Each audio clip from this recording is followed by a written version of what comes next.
You're listening to an Airwave Media Podcast. Get cash for clothes at Plato's Closet in North Charleston and West Ashley. It's so easy. Recycle, earn cash, repeat. We pay cash on the spot for your trendy, gently used clothing, shoes, and accessories. At Plato's Closet, we buy all seasons, all day, every day. It's time to clean out your closet and cash in. Bring in your denim, graphic tees, athletic wear, shoes, handbags, and more. Sell your styles to Plato's Closet for cash. Then, do it again. Plato's Closet, located in West Ashley on Sam Rittenberg Boulevard and North Charleston on Rivers Avenue. Over there, send the word over there, that the Yanks are coming, the Yanks are coming, the drums coming everywhere, so prepare, say a prayer, send the word to beware, we'll be over, we're coming over, and we won't come back till it's over there. Hello everyone and welcome to History of the Great War episode 134. Before we start off this week, I'd like to mention that in early November I will be at the National World War I Museum and Memorials annual symposium. This year it's about how America entered the war. That's in Kansas City, Missouri, and you can find information online at theworldwar.org. If anybody's going to be there, please let me know. I'd love to have a meetup, and of course the first beer is on me. This is our third episode on America's path into the war. Last episode, we discussed America's road from neutrality in February 1917 to the declaration of war in April 1917. And this week, we will be primarily concerned with what they plan to do now. There were several items on their to-do list before they could join in the fighting at the front, and we will cover 3 of these items today. The first were some domestic problems that would have to be dealt with around food and money. Then the second 2 are military matters, how to handle the massively expanding army and what to do with the Navy. The answer to these final 2 questions would set the stage for whatever the United States was going to do for the rest of the war. America is often thought of as an infinite breadbasket, especially in the context of the 20th century. But this was not necessarily the case in 1917, and that mindset is somewhat colored by the monumental impact of industrialization on American agriculture in later years. 1916 and 1917 were in fact very bad years for the wheat harvest, and when this was met with seemingly limitless demand from Europe, shortages, speculators, and inflation would follow. Because of these issues, the government created a food administration and put it in the hands of Herbert Hoover, the future president. This new administration would handle the supply and distribution of food within the country, with its powers to include the ability to set prices. The establishment of this administration would be one of the first post-declaration of war bills to encounter serious resistance in Congress. By the time that the bill was introduced, the initial honeymoon period was over, and many senators were tired of being called upon to approve anything that was put in front of them by the White House. This would be one of the first bills to experience resistance because many constituencies were actively against the government having the ability to set prices, especially rural districts, which made up a good portion of the country. Farmers from all over the country lined up against the bill, bringing many of their Republican representatives along with them.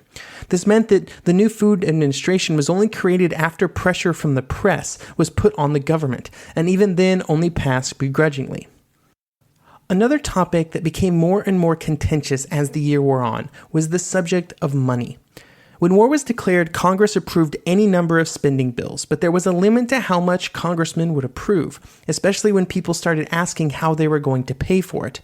Much like today, the government was hesitant to introduce new taxes, which were always destined to be unpopular with most Americans. The original revenue bill sent from the White House called for much higher taxes on those with the highest incomes, and even higher on those businesses making profits from the war. These measures found large bases of support in the South and West since they were less enthusiastic about the war, and were in general reaping far fewer of the economic benefits. Senators who had opposed the war leaped on these bills, sometimes making them more extreme, with the tax on war profits suggested at 80%. This then caused more conservative members to rise up in arms, saying that such a rate would wreck the economy. Just as an aside, at this point, the British also had an 80% tax on war industries, after starting the war with about 50%. Eventually, the United States would settle on the 31% tax. The next topic on the discussion list was raising taxes on the richest individuals and companies, closing some tax loopholes, and doubling the excess profits tax that had already been enacted in March. These measures met even greater resistance from the Senate. The Senate Finance Committee would hold several weeks of hearings on the topics, hearings that were packed with anti-tax viewpoints. Senator Hiram Johnson would say that these hearings, quote, brought into sharp relief the skin-deep dollar patriotism of some of those who had been loudest in declamations on war and in their demands for blood, end quote. When a revenue bill was finally agreed upon and sent to the president, the proposed new revenue streams paled in comparison to how much the war was going to cost. Already, there was another $4.6 billion bond drive starting up, on top of the $5 billion already raised. Wealthy individuals bought these bonds in large numbers because the interest rate that was earned on them was tax-free, which turned the initial 3.5% profit into something like 10%. With so much money going out, either at the moment or in the future, when bonds were redeemed, the only course of action was for the government to go into debt. In what would become common practice for the United States in times of war, it would be up to the future generations to make good on the debt because there was no way of stopping a massive increase in government spending. The spending would continue even after the war, though, with the federal budget never again being less than 5 times what it had been in 1914. With the money situation at least out of mind for the moment, let's turn to the military side of preparations. It was easy for the government to say that it was going to enter the war, create an army, and then play a big role in winning the conflict. But the devil was, of course, in the details. In mid-April, therefore, the question moved from the theoretical to the real, and how exactly they were going to do all this. The first task, as mentioned last episode, was to create a division, even a single one. Here's Adam Tooze from his book, The Deluge, on how this was completed. Quote, to fulfill the promise that one division would be sent to France without delay, the commander of the Southwestern Military District was instructed to select 3 infantry regiments and 1 regiment of artillery, what would become the core of the Army's 1st Division, the Big Red One, for transfer to the East Coast. There were 2 reasons for drawing these units from the Southwest. That district was exceptionally rich in manpower at the time, having been sent large numbers of regular and National Guard troops to deal with the Mexican troubles. And the service record and political connections of the officer in charge there, Brigadier General John J. Pershing, made him a leading candidate to take charge of the new division, end quote. After the division was created, it then had to be outfitted. One area where they were extremely lacking was in the realm of artillery. Now, American industry had been assisting in the creation of artillery shells for years, but the United States Army had barely any stockpile at all. Obviously, the calculation is rough, but when the war was declared in 1917, the Army had enough artillery shells for roughly 9 hours of bombardment on the scale required for the 1917 Western Front. 9 hours. So basically that rounds to 0. While the 1st Division could be cobbled together from various regular and National Guard troops available at the time, the far larger question was what to do with the massive number of new recruits that were being brought into the Army due to the draft. To train these men, there were 32 training camps created across the country, each of which could accommodate 40,000 men, some in nothing more than tent cities. While the living conditions were not great, they were created in just 60 days. To accomplish this feat, there were 200,000 men employed in the construction, during which they consumed 2 billion nails and 30,000 tons of building materials every single day. This was, of course, just the tip of the iceberg. In 1917, the Army would order 132 million pairs of stockings, 8.3 million overcoats, 84 million underpants, 86 million undershirts. All of these numbers are pretty impressive. When men began to arrive for training in September, they found the camps barely completed. There was also no special units created for training. Instead, the men were assigned to the division that they were expected to serve in. Now, when I say that the men were trained, I use that in the loosest possible definition of the word. For example, when the 90th Division would ship out in June 1918, only a third of its men had received over 4 weeks of training, barely enough to instill even the basic concepts of military life, and they would still have a lot to learn in Europe. While the men were lacking in terms of training and equipment, they were certainly not lacking in food. American soldiers were provided with more meat and more calories than any other army in the war, with something like 4,761 calories being given to each of them every day. This at a time when the Germans and Austrians were cutting their rations heavily due to food shortages.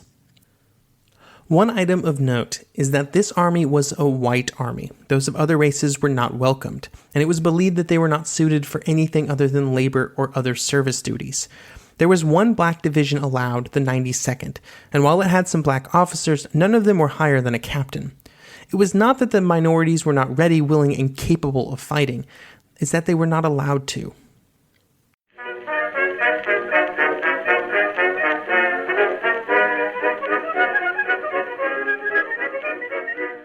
The one truth about human history is that change is inevitable. But the one thing that has never changed is that humans need food to survive. There are many ways to get that food, but one of the easiest ones is Factor. Factor delivers ready-to-eat meals right to your door. All you have to do is heat them up and dig in. In 2 minutes, you can be eating tasty keto or vegan options, or any of their 35 options that they have available every week. So you can choose maybe the cheesy garden herb chicken, maybe the Santa Fe green chili beef skillet, or perhaps the Caribbean spiced tofu. It is all delicious, and if you have a bit of a sweet tooth, Factor still has you covered with a wide range of snack and smoothie options. Chocolate mocha cheesecake, snickerdoodle macaroons. Any of that sound good? And don't worry, even the tasty stuff is dietitian approved. Head over to factormeals.com/GW50 and use code GW50 to get 50% off. That's code GW50 at factormeals.com/GW50 to get 50% off. Hello, Saver. Whether you're saving for that trip to the tropics or saving for an emergency, now is the time to take advantage of Wells Fargo's savings options. Wells Fargo offers savings accounts that can help you save towards your goals. So, what are you saving for? Visit a Wells Fargo branch or wellsfargo.com/save to open a savings account today. Wells Fargo Bank, N.A., member FDIC.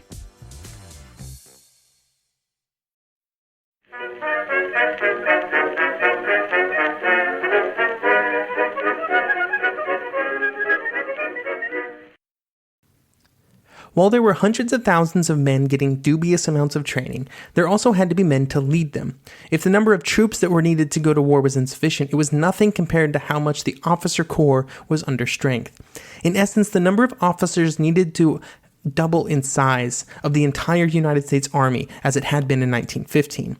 Nearly every single NCO in the old Army was instantly commissioned, and 16 officer training camps were established. 30,000 officer candidates were called to active duty in May, many of which were recent college graduates or upperclassmen. Training these new officers was critical, and to do so meant that many officers from the old Army were stuck on the home front for the entire war, and this was very frustrating for them, including men like Dwight D. Eisenhower, who spent the entirety of the war in Kansas, Maryland, and Pennsylvania administering training camps. He would finally receive his orders to go to Europe just in time for the war to end. He would have another war in which to show his leadership abilities. With men and officers being trained up and preparing to go to Europe, the next question was who would lead them. This duty would fall to General Pershing, who would go over with the 1st Division. Pershing was a career officer, and he was not necessarily a bad one. But in the pre-war, Army promotions were very few and far between, and this meant that the best move Pershing made was actually to marry Helen Frances Warren, the daughter of Francis Warren, the chairman of the Senate Military Affairs Committee.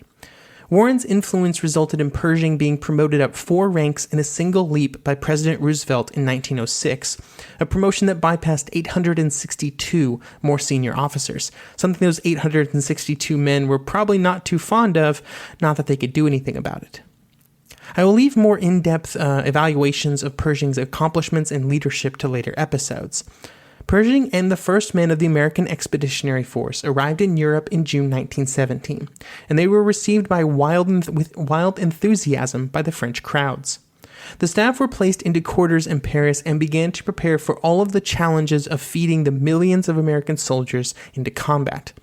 By the end of 1917, there would be 125,000 men in Europe, and their allies were less than impressed with what they saw. The British and French officers who were sent to work with the AEF were shocked at how deficient the men and officers were in almost every single possible criteria. In some ways, this was understandable. Every single American regulation, organizational decision, and command structure created before the war had to be rewritten since they could not cope with such a huge expansion. Even just moving a single division, which was 28,000 men, double the size of the divisions of other countries, was a logistical challenge beyond what the pre-war army would have been capable of. Then there was also the issue of the Americans just having their own opinions on the war. They generally believed that the Europeans were being far too timid in their approach to warfare. The American regulations paid little attention to things like machine guns and grenades. Instead, it said that rifle fire would be more than sufficient to achieve fire superiority.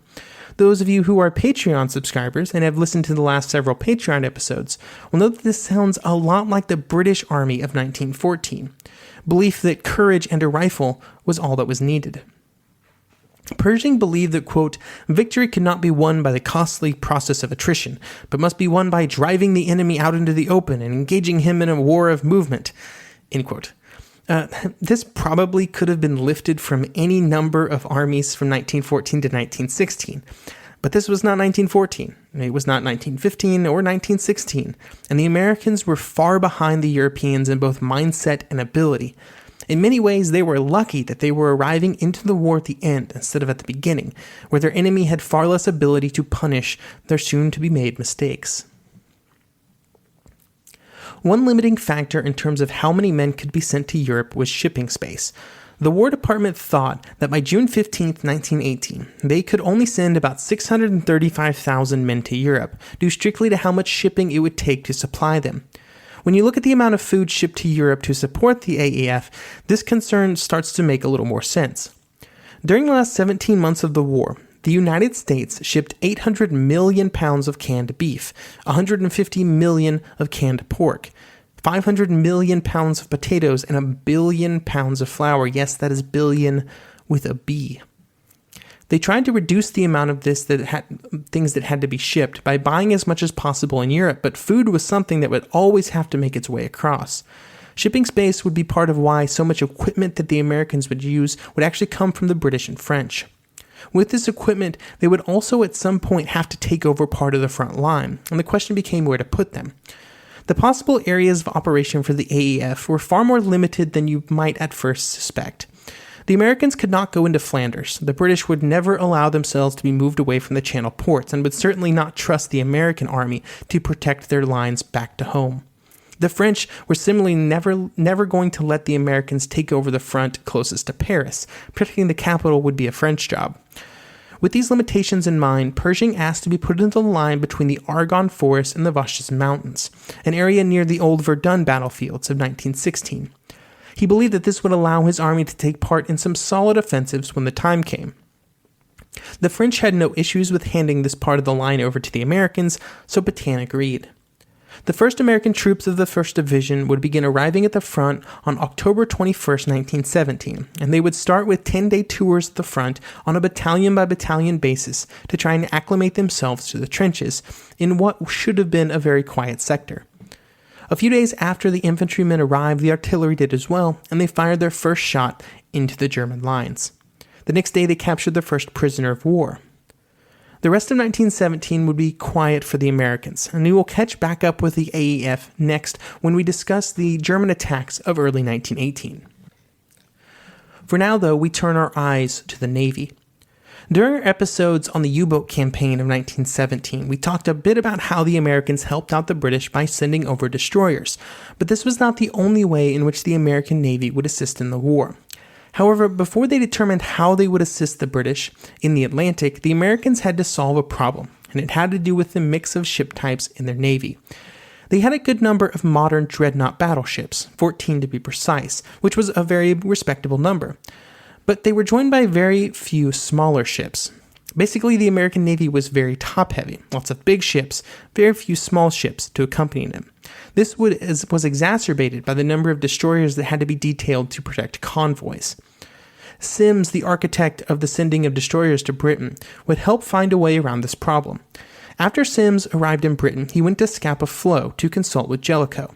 When he got there, the discussions resulted in his recommendation that Washington send their strongest coal-burning battleships to England to assist the Royal Navy. This may seem like an odd request, specifically coal-burning battleships. That's all they wanted, nothing else. But that is exactly what the British needed. In 1917, the British were building a lot of new light cruisers, destroyers, and submarines to try and counter the German U-boats, but they were running out of trained seamen to man these vessels.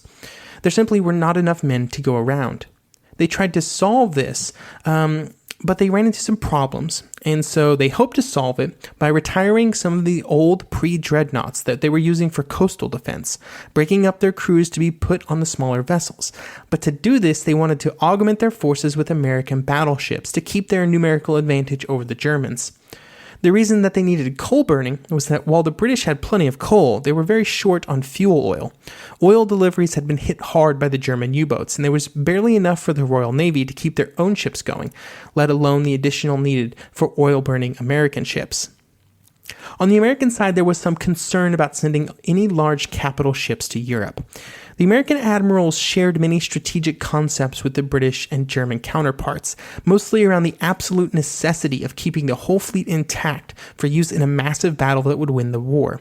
However, in this case, these concerns were overruled due to the opportunity that sending the ships to Europe presented the Americans with. By sending American battleships to Europe, battleships being the greatest symbol of national prestige, the Americans would have a seat at the table in any Allied naval strategy discussions. Also, when looking back at history, we can be very honest, there was not much else for those ships to do. They were all the way across the Atlantic. And so, on November 25th, 4 battleships sailed from Hampton Roads to Scapa Flow. They were in the Royal Navy now. When they arrived, they were trained to play up their part in the Grand Fleet. They had British signalmen put on board, and they were taught British signals, radio codes, tactical concepts, and fire and damage control methods. Overall, a total of 9 American battleships would serve in European waters, but this would be a precursor to the next war, with how closely the two navies would work together against a common foe, and they would do it quite well. A key role of all these ships was to make sure that the American Expeditionary Force got to Europe intact. Overall, they would protect 2 million American soldiers on their way to Europe. With the knowledge of both how important these soldiers were and how much the Germans would love to interdict their transit, the troop convoys were heavily protected. At times, just 5 troop ships would be surrounded by 12 destroyers over the course of their 12-day voyage. To the credit of both American and Royal Navies, there was just 1 troop ship sank during the war, with the Tuscania torpedoed on February 15, 1918. Of the 2,179 soldiers on board, just 166 drowned, along with 44 members of the British crew.